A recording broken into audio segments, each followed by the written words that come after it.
আসসালামু আলাইকুম গাইস, আমার নাম আয়াত আছে। আশা করি আপনারা সবাই ভালো আছেন। আপনাদের দোয়াতে আমিও খুব ভালো আছি। Welcome back to my new blog. ঈদের মেলায় গিয়েছিলাম আমি, আফরিন, নাইনা মিলে। সেখানে গিয়ে দেখি ও মাই গড, এত ভিড়। ঈদ শেষ হয়ে কিছুদিন হয়ে গেছে, আজ ভিডিওটি আপলোড করছি কারণ শরীরটা আমার খারাপ ছিল, তাই ভিডিও আপলোড করতে পারিনি। আজ আপলোড করছি। মেলায় এত ভিড় ছিল কি এই ভিডিওটা ভালো করে বানানো যাচ্ছিল না। প্রথমে আমরা গেলাম আমার ফেভারিট জায়গা ডিসকাউন্ট। সেখানে গিয়ে দেখি 10 টাকা 5 টাকা সেল লেগেছে। অনেক সুন্দর সুন্দর জিনিসপত্র, ক্লিপ আছে, গার্ডার আছে, অনেক রকম। তো আমরা কিছুটা সামান নিলাম। সেখানে গিয়ে দেখি আমার বোন তো আমাকেই ভুলে গেছে আমার বান্ধবীর সাথে। মেলায় আমাকে সব থেকে ভালো এই জায়গাগুলোই ভালো লাগে, দোকানগুলো 10 টাকা করে এত সুন্দর সুন্দর ক্লিপ, সাজাগুজো, লিপস্টিক সব পাওয়া যায়। তারপর আমার বান্ধবী ভালো করে শপিং করলো, সস্তার মাল বস্তা। তো তারপরে দেখলাম এই সুন্দর সুন্দর 10 টাকা করে কানের দুলগুলো পাওয়া যাচ্ছে, ফুলের, প্রজাপতি সব রকমের টপ আছে। তো আমি দুটো প্রজাপতির ফুলের নিলাম। তো তারপরে আমরা গেলাম কাঁচের দোকানে, দেখছি কাঁচের এত সুন্দর সুন্দর বাটি পাওয়া যাচ্ছে 20 টাকা। তো আমি দুটো কাপ নিলাম, আমার বান্ধবী দুটো বাটি নিয়েছে কাঁচের। তারপরে আমরা ফুচকা খেতে লাগলাম। ফুচকা খেয়ে নেবার পর বিরিয়ানি খেয়েছি।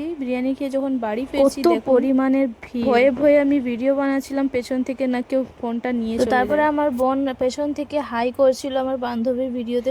দেখা হবে নেক্সট ভিডিওতে। ওকে, বাই।